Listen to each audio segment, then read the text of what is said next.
إن الحمد لله نحمده ونستعينه ونستغفره ونعوذ بالله من شرور أنفسنا ومن سيئات أعمالنا من يهده الله فلا مضل له ومن يضلله فلا هادي له وأشهد أن لا إله إلا الله وحده لا شريك له وأشهد أن محمدًا عبده ورسوله أما بعد فإن خير الحديث كتاب الله وخير الهدي هدي محمد صلى الله عليه وسلم وشر الأمور محدثاتها وكل محدثة بدعة وكل بدعة ضلالة وكل ضلالة في النار فأعوذ بالله السميع العليم من الشيطان الرجيم بسم الله الرحمن الرحيم قاف والقرآن المجيد بل عجبوا أن جاءهم منذر منهم فقال الكافرون هذا شيء عجيب أئذا متنا وكنا ترابا ذلك رجع بعيد قد علمنا ما تنقص الأرض منهم وعندنا كتاب حفيظ بل كذبوا بالحق لما جاءهم فهم في أمر مريج يا أيها الذين آمنوا اتقوا الله حق تقاته ولا تموتن إلا وأنتم مسلمون يا أيها الناس اتقوا ربكم الذي خلقكم من نفس واحدة وخلق منها زوجها وبث منهما رجالا كثيرا ونساء واتقوا الله الذي تساءلون به والأرحام إن الله كان عليكم رقيبا يا أيها الذين آمنوا اتقوا الله وقولوا قولا سديدا يصلح لكم أعمالكم ويغفر لكم ذنوبكم ومن يطع الله ورسوله فقد فاز فوزا عظیما۔ ہر طرح کی تعریف اس اللہ رب العالمین کے لیے لائق اور زیبا ہے جو سارے جہان کا اکیلا خالق ہے، مالک ہے، حاکم ہے، رازق ہے۔ درود و سلام نازل ہوں اللہ کے تمام نبیوں پر، خصوصاً آخری نبی حضرت محمد مصطفیٰ صلی اللہ علیہ وسلم پر۔ محترم حاضرین، آج کے خطبے میں آپ کو یہ بتانے کی کوشش کروں گا کہ اہل حدیث کی پہچان کیا ہے۔ بہت سارے لوگ اہل حدیث کو ایک فرقہ سمجھتے ہیں، جیسے حنفی، شافعی، مالکی، حنبلی، ایسے اہل حدیث کو بھی ایک فرقہ سمجھتے ہیں، جبکہ اہل حدیث کوئی فرقہ نہیں ہے، اہل حدیث جماعت ہے۔ اللہ کے نبی صلی اللہ علیہ وسلم اور آپ کے صحابہ جن کو جماعت کہا گیا ہے، ان سے خوارج نکلے تو وہ فرقہ بنا، اس کے بعد اس سے حنفی نکلے فرقہ بنا، شافعی نکلے فرقہ بنا، لیکن جمعیت اہل حدیث جو ہے، اہل حدیث یہ کوئی فرقہ نہیں ہے، یہ ایک جماعت ہے۔ تو ہمارے ذہن میں یہ بات رہے کہ جب فرقوں کی بات ہوتی ہے تو فرقوں میں اہل حدیث کو بھی شامل کرتے ہیں، جبکہ اہل حدیث فرقہ نہیں ہے، ایک جماعت ہے، اور جس کے بارے میں اللہ کے نبی صلی اللہ علیہ وسلم نے فرمایا ہیا الجماع، وہ ایک جماعت ہے۔ بہت سارے لوگ رفع الیدین کر لینا یا آمین بالجہر کر لینا یا اسی طریقے سے جہری نماز جنازہ پڑھ لینا، صرف یہی اہل حدیث کی پہچان سمجھتے ہیں۔ ایسا نہیں ہے۔ اہل حدیث عقائد کے معاملے میں، معاملات کے معاملے میں، سنتوں کی پابندی کے معاملے میں ان کی پہچان کیا ہے، آج میں بتانے کی کوشش کروں گا۔ سب سے پہلے اہل حدیث کا عقیدہ، کچھ ظاہری پہچان ہے، کچھ باطنی پہچان ہے۔ ظاہری پہچان اس تعلق سے بھی گفتگو ہوگی، اور باطنی پہچان جس کا تعلق عقیدے سے ہے اس پر بھی گفتگو ہوگی۔ اہل حدیثوں کا عقیدہ ہے کہ اللہ کے علاوہ کسی اور کی عبادت کو یہ جائز نہیں قرار دیتے، جبکہ دوسری جماعتیں ہیں، دوسرے فرقے ہیں، کہیں نہ کہیں ان کے یہاں شرک پایا جاتا ہے۔ کوئی درگاہوں پر جاتا ہے، کوئی مزاروں پر جاتا ہے، کوئی اپنے زندہ پیر کو سجدہ کرتا ہے، اس کی قدم بوسی کرتا ہے، لیکن اہل حدیث یہ اللہ کے علاوہ کسی اور کے سامنے سر جھکانا یہ شرک سمجھتے ہیں۔ اہل حدیث کسی کو سجدہ نہیں کرتے، اہل حدیث کسی کے سامنے سر نہیں جھکاتے ہیں۔ ان کا عقیدہ ہے کہ عبادت کے لائق صرف اللہ ہے۔ اللہ کے نبی صلی اللہ علیہ وسلم کے صحابہ نے ذکر کیا کہ اے اللہ کے رسول، ہم بڑے بڑے ملکوں میں جاتے ہیں، وہاں دیکھتے ہیں کہ لوگ بادشاہوں کو سجدہ کرتے ہیں، اگر آپ اجازت دیں تو ہم لوگ بھی آپ کو سجدہ کریں۔ تو اللہ کے نبی صلی اللہ علیہ وسلم نے صحابہ کرام کو منع کر دیا، جبکہ ہمارا عقیدہ ہے کہ اس دنیا کے اندر سب سے افضل اور بہتر انسان کوئی پیدا ہوا تو محمد رسول اللہ صلی اللہ علیہ وسلم تھے۔ جب آپ نے اپنے صحابہ کو اپنا سجدہ کرنے کی اجازت نہیں دی تو ہمارے نبی سے بہتر کون ہو سکتا ہے جس کو سجدہ کیا جائے؟ آج مسلمان زندوں کو بھی سجدہ کر رہے ہیں، مردوں کو بھی سجدہ کر رہے ہیں۔ اہل حدیث کا عقیدہ ہے کہ نفع اور نقصان کا مالک صرف اللہ ہے، جبکہ بہت سارے لوگ نفع اور نقصان کا مالک غیروں کو سمجھتے ہیں۔ کسی کے ڈر سے کوئی شخص ان کے نام کا نظر و نیاز کرتا ہے، یہ اگر خوش رہیں گے تو ہمارا نقصان نہیں ہوگا، یہ اگر ہمارے اوپر نظر کرم کر دیں گے تو ہمارا بیڑا پار ہو جائے گا۔ یہ بہت سارے لوگوں کا عقیدہ ہے۔ اہل حدیث کسی سے وسیلہ نہیں لیتے ہیں، جبکہ بہت سارے لوگ وسیلے کے قائل ہیں، بلکہ تمام فرقے وسیلے کے قائل ہیں۔ لوگ قبروں پر جاتے ہیں، چادر چڑھاتے ہیں، نظر و نیاز کرتے ہیں، منتیں مانتے ہیں۔ اگر آپ ان سے کہیں گے کہ آپ یہ کام کیوں کر رہے ہیں تو کہیں گے ہم ان کی عبادت نہیں کرتے ہیں، ہم اللہ تک پہنچنے کے لیے ان کا وسیلہ لیتے ہیں، یعنی وسیلے کے قائل ہیں۔ اسی طریقے سے بہت سارے لوگ کسی کے قبر کے ارد گرد بیٹھ کر کے قرآن مجید کی تلاوت کرتے ہیں، یا اسکولوں میں پڑھنے والے، کالجوں میں پڑھنے والے، جامعات میں پڑھنے والے طلباء کسی کی قبر کے پاس جا کر کے وہاں یاد کرتے ہیں کہ یہاں بیٹھنے سے جلدی یاد ہو جائے گا، اور بڑے بڑے دارالعلوموں میں یہ کام ہوتا ہے، تو ان کے یہاں بھی وسیلہ پایا جاتا ہے۔ اسی طریقے سے بہت سارے لوگ دعا میں بھی وسیلہ لیتے ہیں۔ آپ نے سنا ہوگا لمبی چوڑی دعا کرتے ہیں، اس کے بعد کہتے ہیں اے اللہ تو نبی کے صدقہ طفیل میں اس کو قبول فرما۔ تو کسی کا وسیلہ، اہل حدیث اس وسیلے کے قائل نہیں ہے۔ ڈائریکٹ ہم اللہ سے مانگتے ہیں، ربنا آتنا فی الدنیا حسنۃ وفی الآخرۃ حسنۃ وقنا عذاب النار، ربنا ظلمنا انفسنا وان لم تغفر لنا وترحمنا لنکونن من الخاسرین۔ ہمیشہ ہم ڈائریکٹ اللہ سے دعا کرتے ہیں۔ اللہ کے نبی صلی اللہ علیہ وسلم کے زمانے میں قحط سالی ہو گئی، آپ صلی اللہ علیہ وسلم نے دعا کیا، اللہ نے بارش برسائی۔ آپ صلی اللہ علیہ وسلم کی وفات کے بعد حضرت عمر بن خطاب رضی اللہ تعالیٰ عنہ کے زمانے میں قحط سالی ہو گئی۔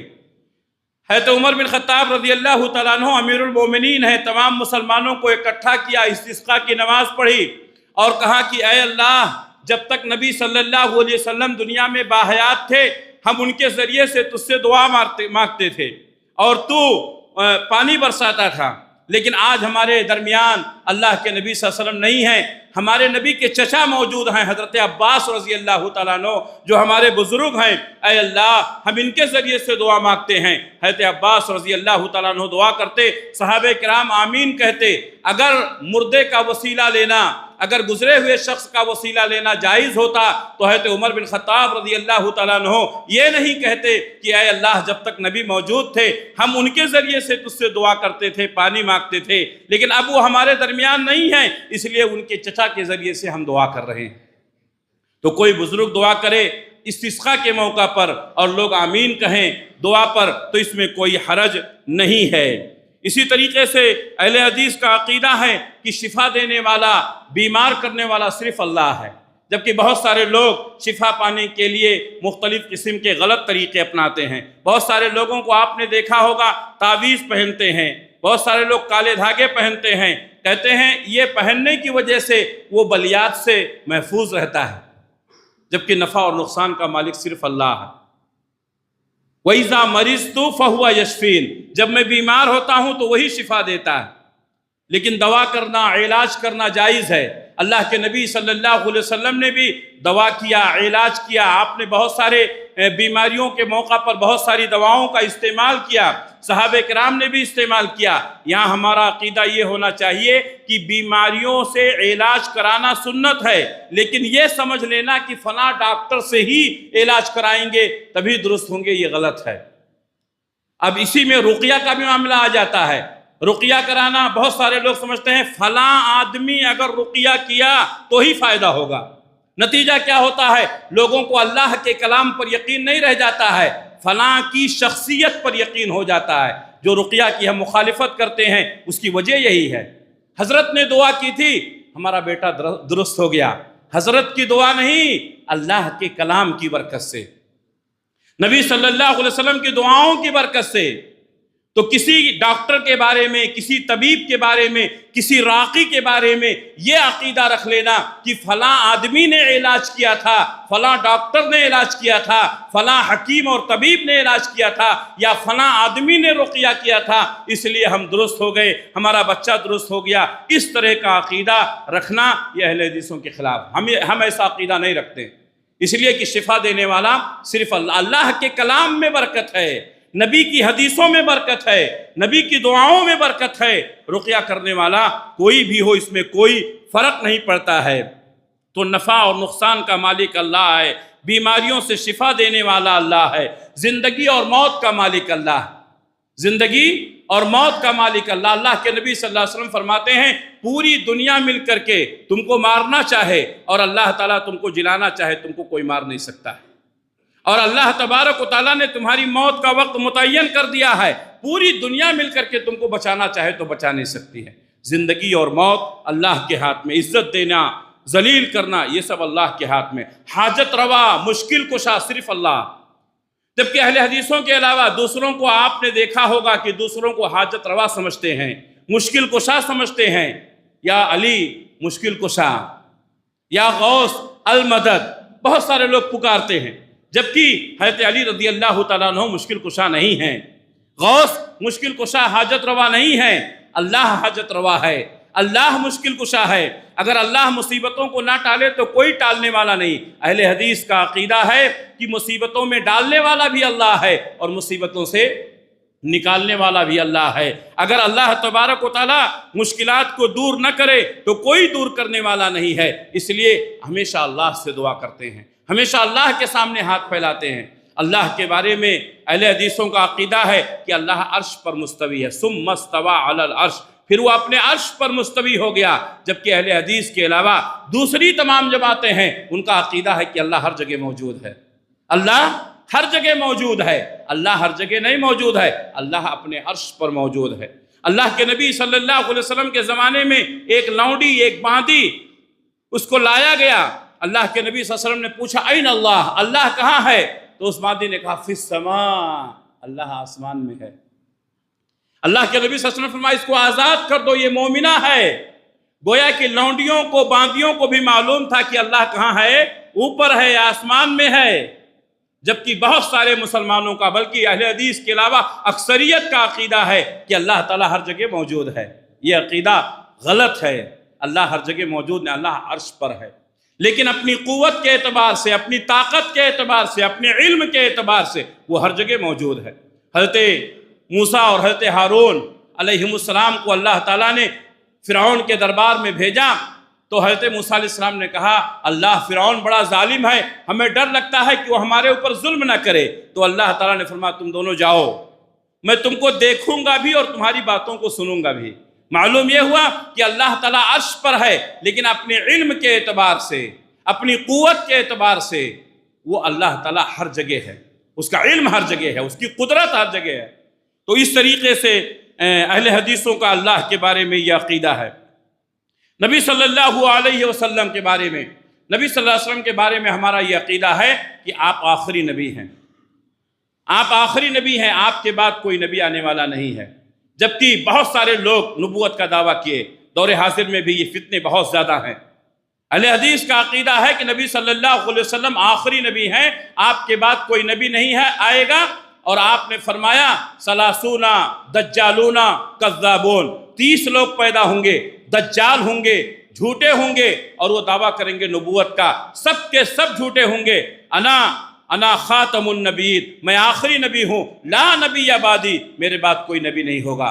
تو اللہ کے نبی صلی اللہ علیہ وسلم آخری نبی ہیں، آپ کے بعد کوئی نبی نہیں ہوگا۔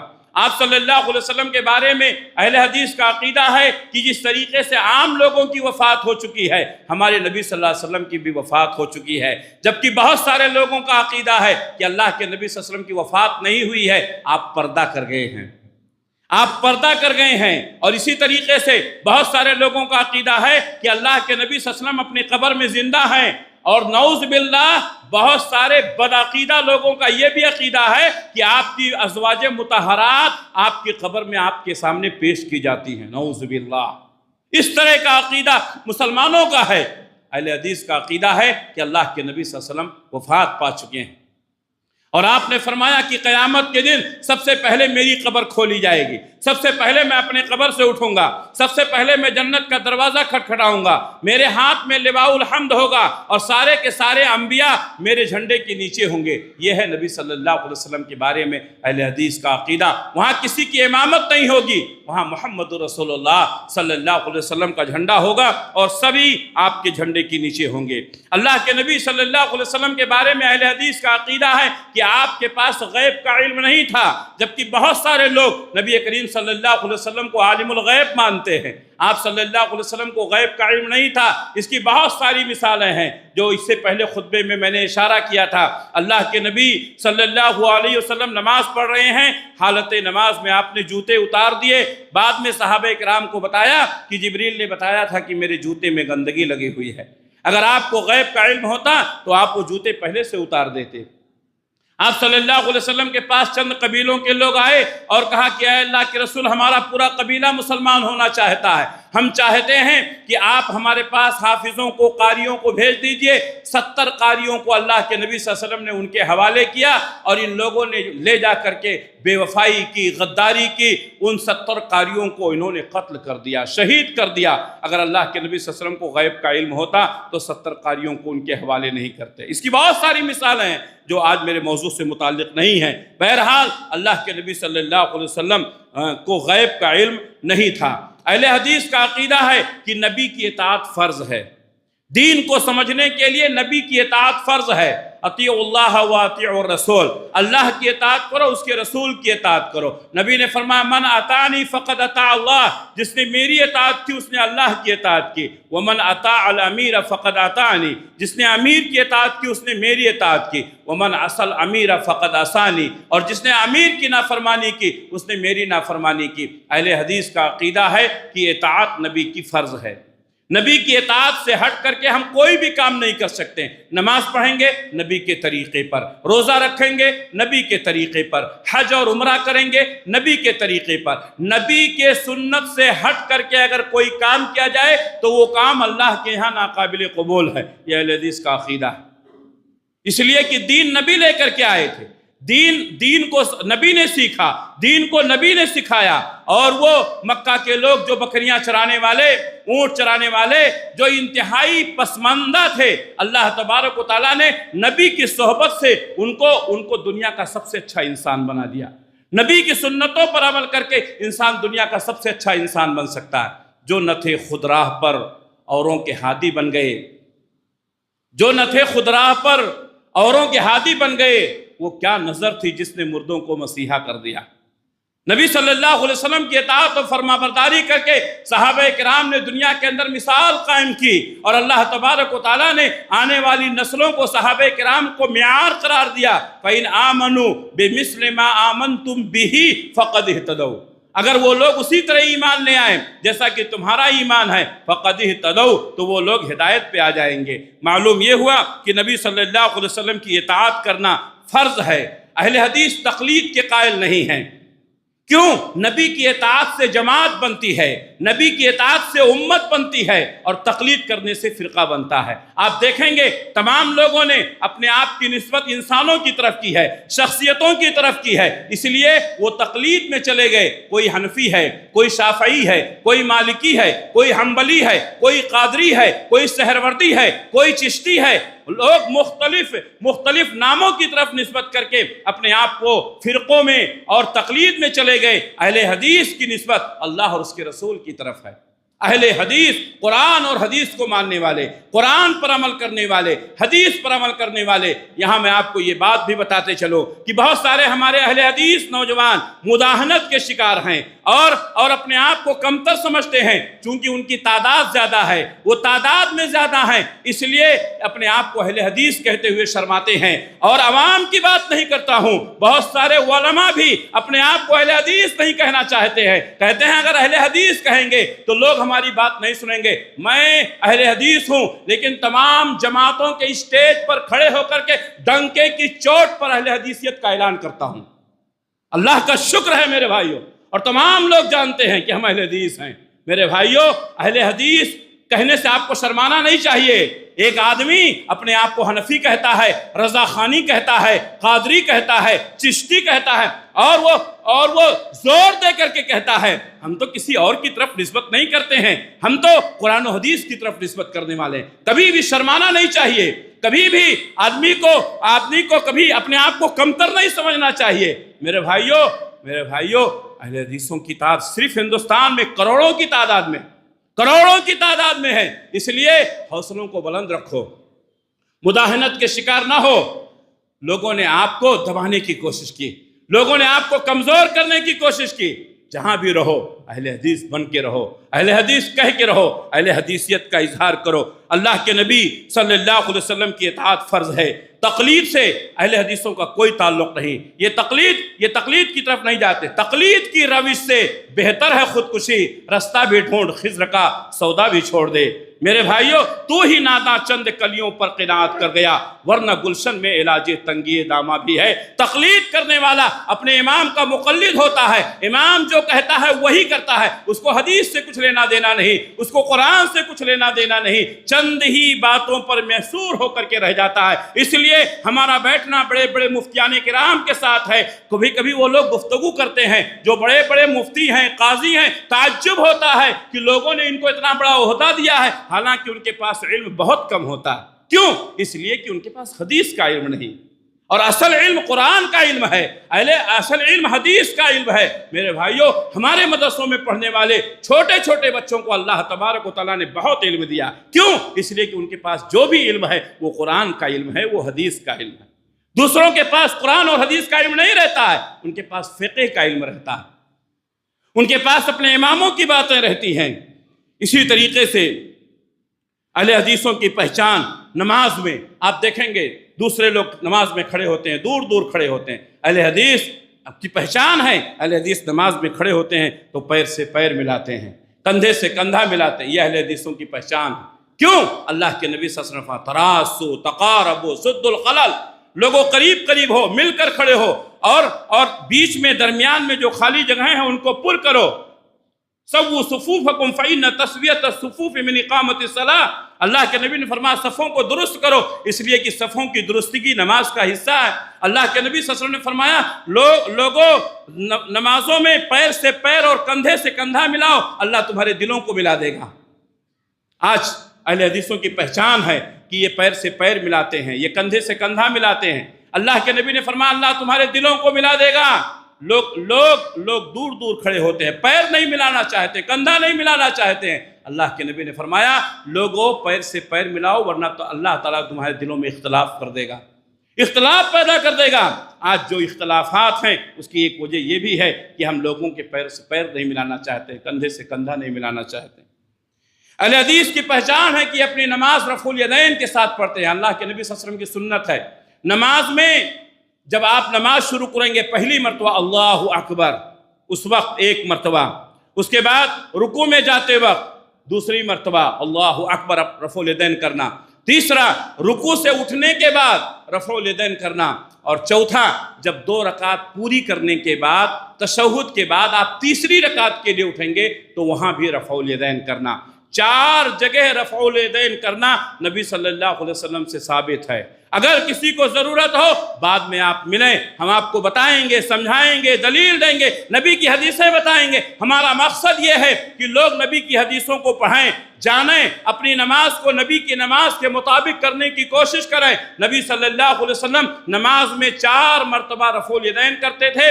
جب آپ پہلی مرتبہ نیت باندھتے، رکوع جانے سے پہلے، رکوع سے اٹھنے کے بعد، اور تیسری رکعت کے لیے جب آپ اٹھتے تھے تو نیت باندھنے سے پہلے آپ رفع الیدین کرتے تھے۔ الحمدللہ اہل حدیث اس پر عمل کرتے ہیں، یہ اہل حدیثوں کی ایک پہچان ہے۔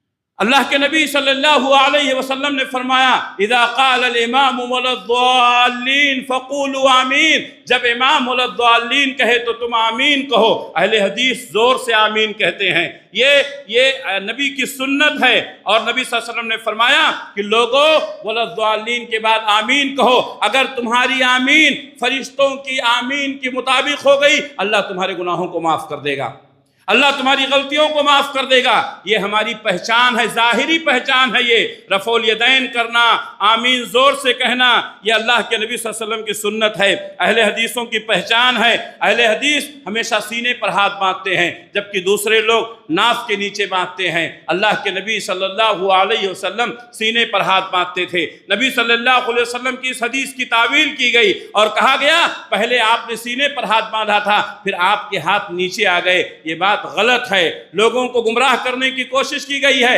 اللہ کے نبی صلی اللہ علیہ وسلم نے اپنے زندگی کے آخری ایام میں بھی سینے پر ہاتھ باندھا ہے، اس لیے سینے پر ہاتھ باندھنا سنت ہے۔ یہ اہل حدیثوں کی پہچان ہے، وہ ہمیشہ سینے پر ہاتھ باندھتے ہیں۔ اسی طریقے سے جب تشہد میں بیٹھتے ہیں، اہل حدیثوں کی پہچان ہے کہ وہ اپنے انگشت شہادت کو حرکت دیتے ہیں۔ اللہ کے نبی صلی اللہ علیہ وسلم نے فرمایا شہادت کی انگلی کو اٹھانا اور گرانا یہ شیطان کو بہت ناپسند ہے، شیطان اس سے بہت چڑھتا ہے۔ لیکن افسوس ہے شیطان کے علاوہ مسلمان بھی چڑھنے لگے، اور جب ہمارے لوگ رفع سبابہ کرتے ہیں، تشہد میں اپنی انگلی اٹھاتے ہیں اور گراتے ہیں تو بہت سارے لوگ چڑھتے ہیں۔ ہمارے نبی نے فرمایا آمین بالجہر سے چڑھنا شیطان کا کام ہے۔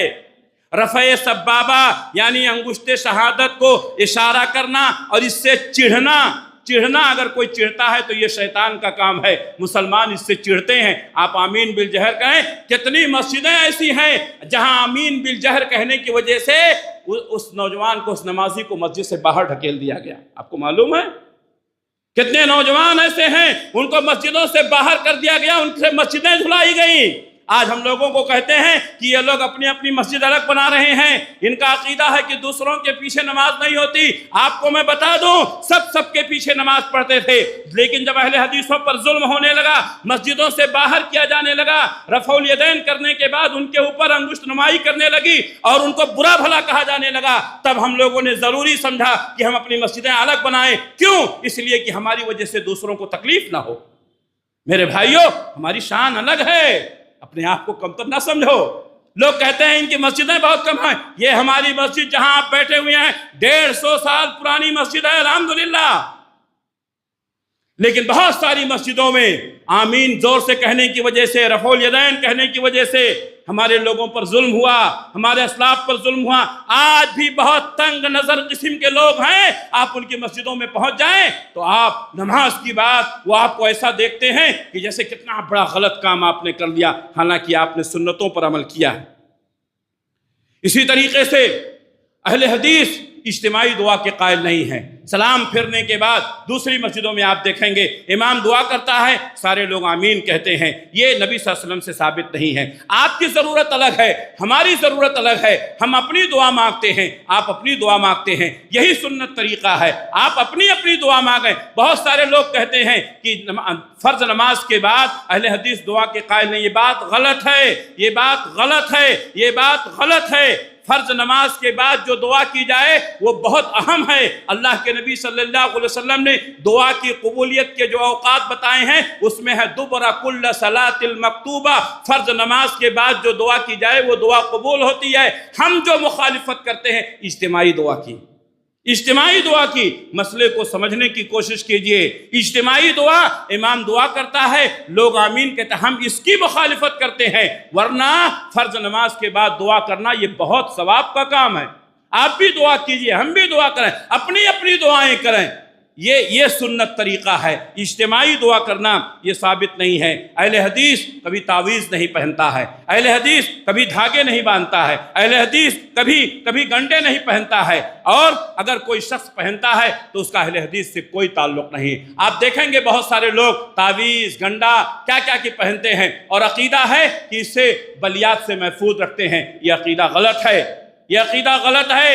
آپ کے گھر میں پورا قرآن ہے اور آپ بلیات سے محفوظ نہیں ہیں، اور آپ نے دھاگا باندھ لیا تو اس سے بلیات سے محفوظ ہو جائیں گے۔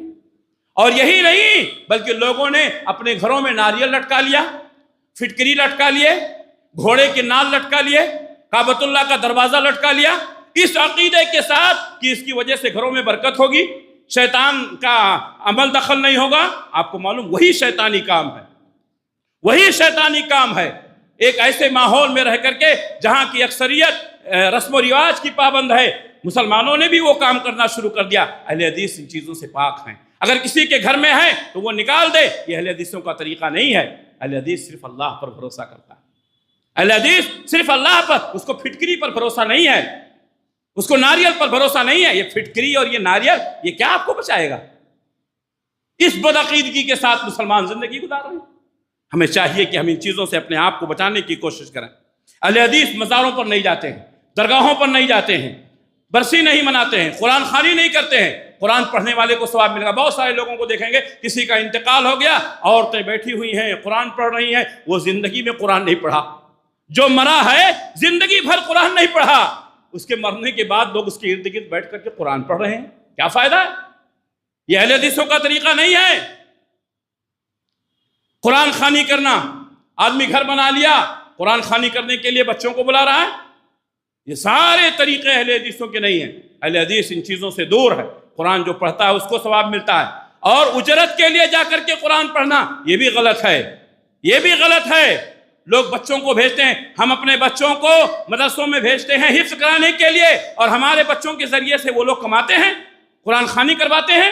آپ کو معلوم ہونا چاہیے، آپ اپنے بچوں کو ایسے مدرسوں سے نکال لیجئے جہاں غلط طریقہ استعمال کیا جاتا ہے، اس لیے کہ یہ سارے طریقے محمد رسول اللہ صلی اللہ علیہ وسلم کی شریعت کے خلاف ہیں۔ مزاروں پر حاضری دینا، درگاہوں پر حاضری دینا، پکی قبر بنانا، اہل حدیث پکی قبر کے قائل نہیں ہے۔ اگر کسی نے اپنے باپ دادا کی قبر پکی کی ہو تو اس کو چاہیے کہ وہ توڑ دے۔ پکی قبر کرنا اسلام میں نہیں ہے۔ اللہ کے نبی صلی اللہ علیہ وسلم نے ان چیزوں سے منع کیا ہے۔ آپ صلی اللہ علیہ وسلم کی قبر بھی کچی ہے، جتنے اہل حدیث ہیں سب کی قبریں کچی ہیں۔ پکی قبر بنانا، قبروں پر گنبد بنانا، یہ سب صحیح نہیں ہے، اس سے ہمیں بچنا چاہیے۔ اللہ کے نبی صلی اللہ علیہ وسلم نے ان تمام چیزوں سے منع کیا ہے۔ فاتحہ کرنا، برسی کرنا، میلاد بنانا، یہ سب اسلام میں نہیں ہے۔ اہل حدیث ان چیزوں سے اپنے آپ کو دور رکھتا ہے۔ اہل حدیثوں کی پہچان میں ایک پہچان یہ ہے کہ اہل حدیثوں میں مسجدوں میں عورتوں کے لیے جگہ ہے۔ اللہ اکبر، یہ دوسری جگہوں پر نہیں ملے گا آپ کو۔ ان کے لیے مزار ہیں، ان کے لیے درگاہ ہیں، ان کے لیے دوسری چیزیں ہیں۔ باباؤں کے ہاں جائیں گی، صوفیوں کے جہاں جائیں گی، پیروں کے ہاں جائیں گی، فقیروں کے ہاں جائیں گی، ننگوں دھڑنگوں کے ہاں جائیں گی، لیکن مسجدوں کے لیے ان کے دروازے بند کر دیے گئے ہیں۔ خواتین مسجد میں نہیں آ سکتی ہے۔ الحمدللہ اہل حدیثوں کی پہچان ہے کہ ان کی مسجدوں میں خواتین آتی ہیں اور یہ نبی کی سنتوں کو زندہ رکھتے ہیں۔ حضرت عائشہ صدیقہ رضی اللہ تعالیٰ عنہ کہتی ہیں کہ نبی کے زمانے میں ہم مسجدوں میں جایا کرتے تھے، فجر کی نماز میں اور عشاء کی نماز میں، کبھی کبھی اندھیرے کی وجہ سے، لوگوں سے بچنے کی وجہ سے ہمارے کپڑے ٹٹیوں سے الجھ جایا کرتے تھے۔ خواتین مسجد میں آئیں گی، اس کی اتنی دلیلیں ہیں کہ میں وقت نہیں ہے کہ میں بتاؤں آپ کو۔ میرے بھائیوں، الحمدللہ اہل حدیث کی مسجدوں میں خواتین کے لیے جگہ ہیں۔ آپ کو میں بتاؤں، عیدگاہوں میں خواتین آتی ہیں، مسجدوں میں خواتین آتی ہیں، ان کی مسجدوں میں جگہ نہیں ہے۔ جب کورٹ نے اس کے اوپر ریمارک کیا تو اب مسلم پرسنل لا بورڈ کی طرف سے یہ اعلان کیا گیا ہے کہ مسجدوں میں خواتین کے آنے پر پابندی نہیں ہے، آ سکتی ہیں۔ اس لیے دھیرے دھیرے مسجدوں میں تھوڑی تھوڑی جگہیں اب خواتین کے لیے خاص کر کی جانے لگی ہیں۔ الحمدللہ اگر پہلے سے کر لیے ہوتے تو کورٹ کو اس پر آبجیکشن کرنے کی ضرورت نہیں ہوتی۔ میرے بھائیوں، بتانا چاہیے تھا کہ مسلمانوں میں ایک جماعت ہے، جمعیت اہل حدیث، ان کے یہاں ہمیشہ کے لیے عورتوں کے دروازے مسجدوں کے لیے کھلے ہوئے ہیں، مسجدوں کے دروازے عورتوں کے لیے کھلے ہوئے ہیں۔ کیوں نہیں بتایا گیا؟ کیوں نہیں کورٹ کو بتایا گیا؟ لیکن نہیں میرے بھائیوں، ہر آدمی سمجھتا ہے کہ میں ہی مسلمان ہوں اور اپنے آپ کو بڑا سمجھتا ہے۔ میرے بھائیوں، ہماری مسجدوں میں خواتین آتی ہیں، ہماری عیدگاہوں میں خواتین آتی ہیں، نہ ان کی عیدگاہ میں جا سکتی ہیں، نہ ان کی مسجدوں میں جا سکتی ہیں، نہ ان کے اجتماعات میں جا سکتی ہیں۔ ہاں، مزاروں پر جا سکتی ہیں، درگاہوں پر جا سکتی ہیں، مالوں میں جا سکتی ہیں، سنیما ہالوں میں جا سکتی ہیں۔ مسجدوں کے دروازے بند کر دیے گئے اور مسلمانوں کی آدھا سے زیادہ آبادی کو مسجدوں سے الگ کر دیا گیا اور خواتین کی وجہ سے ان کے بچوں کو الگ کر دیا گیا۔ کہاں سے اسلامی شعور پیدا ہوگا؟ کہاں سے مسلمانوں کے اندر دینی ماحول آئے گا؟ میرے بھائیوں، ہم نے خواتین کو مسجدوں سے الگ کر دیا۔ اگر مسجدوں میں آئی ہوتی، درس سنی ہوتی، اللہ اور اس کے رسول کی باتیں سنی ہوتی، تو آج ہمارے گھر کا ماحول اچھا ہوتا۔ اس طریقے سے اہل حدیثوں کی پہچان ہے کہ ان کے لیے مسجدوں کے دروازے کھلے ہیں، ان کے مسجدوں میں خواتین حاضر ہوتی ہیں، عیدگاہوں میں خواتین حاضر ہوتی ہیں۔ اہل حدیثوں کی پہچان ہے کہ یہ نبی صلی اللہ علیہ وسلم کی سنت پر عمل کرتے ہوئے 8 رکعت تراویح پڑھتے ہیں۔ 8 رکعت تراویح یہی سنت ہے۔ اگر آپ نفل پڑھنا چاہیں، پوری رات آپ نماز پڑھیں، اس میں ہمیں کوئی اعتراض نہیں ہے، لیکن 20 رکعت کو سنت کہنا اور 8 کو بدعت کہنا، جس چیز کو سنت تھی اس کو آپ نے بدعت کہہ دیا، اور جس کا ثبوت نہیں ہے اس کو آپ نے سنت کہا۔ اللہ کے نبی صلی اللہ علیہ وسلم رمضان اور غیر رمضان کبھی 8 رکعت سے زیادہ نہیں پڑھتے تھے۔ میرے بھائیوں، اہل حدیث 8 رکعت تراویح پڑھتے ہیں، اسی کو آپ تہجد کہہ لیں، اسی کو آپ تراویح کہہ لیں، یہ اہل حدیثوں کی پہچان ہے۔ اگر آپ زیادہ پڑھنا چاہیں، ہمیں اس پہ کوئی اعتراض نہیں ہے، لیکن اس کو سنت کہنا یہ صحیح نہیں ہے۔ اہل حدیث غیر اللہ کے نام پر ذبیحہ نہیں کرتے ہیں، بزرگوں کے نام پر جانور ذبح کرنا، لنگر تقسیم کرنا، یہ اہل حدیثوں کا کام نہیں ہے۔ اہل حدیث صرف اللہ کے لیے جانور ذبح کرتے ہیں۔ اہل حدیث اللہ کے علاوہ کسی اور کے نام پر نظر و نیاز نہیں کرتے ہیں۔ طلاق کے سلسلے میں اہل حدیثوں کی پہچان یہ ہے کہ کسی نے اپنی بیوی کو بیک وقت 3 طلاق دے دیا تو ایک ہی طلاق ہوگی، اس کو طلاق رجعی کہتے ہیں۔ اور آپ کو معلوم ہونا چاہیے کہ لوگ کتنی بھی مخالفت کریں، لیکن تمام جماعتوں کو معلوم ہو گیا ہے کہ یہی برحق ہے، لیکن اپنے مسلک کی ناک بچانے کے لیے لوگوں کو بتاتے نہیں ہیں۔ اور آپ کو میں بتا دوں کہ جب ان کے گھروں میں کوئی مسئلہ ہوتا ہے، ان کے رشتہ داروں میں کوئی مسئلہ ہوتا ہے، تو وہ کہتے ہیں اہل حدیثوں کے ہاں چلے جاؤ، اس معاملے میں ان کے یہاں وسعت ہے۔ میرے بھائیوں، یہ اللہ کا فضل ہے، یہ اللہ کا کرم ہے کہ اس مسئلے کی وجہ سے بہت سارے لوگ اہل حدیث ہو رہے ہیں، اس مسئلے کی وجہ سے بہت سارے لوگ اہل حدیث ہو رہے ہیں۔ بیک وقت ایک ہی مجلس میں 3 طلاق دی جانے والی طلاق کو اہل حدیث ایک ہی طلاق کہتے ہیں، کیونکہ اللہ کے نبی صلی اللہ علیہ وسلم کے زمانے میں اس کو ایک ہی طلاق مانا گیا ہے۔ اسی طریقے سے اہل حدیثوں کی پہچان میں ایک پہچان یہ ہے کہ یہ ایک ہاتھ سے مصافحہ کرتے ہیں، کبھی 2 ہاتھ نہیں لگاتے ہیں، جبکہ اہل حدیثوں کے علاوہ دوسرے لوگ 2 ہاتھ سے مصافحہ کرتے ہیں۔ اللہ کے نبی صلی اللہ علیہ وسلم کے بارے میں آتا، ہر نیک کام کے لیے آپ سیدھے ہاتھ کا استعمال کرتے تھے، ہر گندے کام کے لیے آپ بائیں ہاتھ کا استعمال، ناک صاف کرنا ہے بائیں ہاتھ سے، استنجا کرنا ہے بائیں ہاتھ سے، غلاظت صاف کرنا ہے بائیں ہاتھ سے، لیکن مصافحہ کرنا داہنے ہاتھ سے، کھانا کھانا داہنے ہاتھ سے، پانی پینا داہنے ہاتھ سے۔ نیک کام کے لیے آپ نے داہنے ہاتھ کا استعمال کیا۔ آج مسلمانوں کا طبقہ کیا ہے؟ دونوں ہاتھ استعمال کرتا ہے۔ اہل حدیث مصافحے کے لیے صرف داہنا ہاتھ استعمال، یہ اہل حدیثوں کی پہچان۔ اس کے علاوہ بھی بہت ساری پہچان ہیں، یہ چند ظاہری اور باطنی اہل حدیثوں کی نشانیاں ہیں جو میں نے آپ کے سامنے بیان کی۔ اب میں آپ کو بتاؤں کہ آل انڈیا اہل حدیث کانفرنس آنے والے 9 اور 10 نومبر کو، یعنی اگلے ہفتہ اور اتوار کو، اگلا ہفتہ اور اتوار 9 اور 10 دسمبر کو آل انڈیا اہل حدیث کانفرنس 35ویں کانفرنس رام لیلا میدان میں دہلی میں منعقد ہو رہی ہے، جس میں لاکھوں کی تعداد میں لوگوں کے شریک ہونے کی امید ہے۔ آپ تمام حضرات سے گزارش ہے کہ جماعتی غیرت کا ثبوت دیتے ہوئے حسب استطاعت آپ وہاں شرکت کریں۔ وہاں پر بڑے بڑے علماء آئیں گے، ملک کے بیرون ملک کے علماء آئیں گے، اسلامی اسکالرس آئیں گے، جہاں دیدہ شخصیتیں آئیں گے اور وہاں لوگوں سے خطاب کریں گے جس کا عنوان ہے احترام انسانیت اور مذاہب عالم۔ تمام ساتھیوں سے گزارش ہے کہ حسب استطاعت وہاں پر شرکت کریں۔ اللہ سے دعا ہے کہ اللہ رب العالمین ہماری جماعت کو نظر بد سے محفوظ رکھے، ہر طرح کی فتنوں سے محفوظ رکھے، ظاہری اور باطنی سازشوں سے اللہ ہم سب کی حفاظت فرمائے۔ اللہ جب تک دنیا میں رکھے اسلام پر قائم رکھے، خاتمہ ہو تو ایمان بالخیر پر ہو۔ ربنا تقبل منا انک انت السمیع العلیم وتب علینا انک انت التواب الرحیم برحمتک یا ارحم الراحمین، آمین۔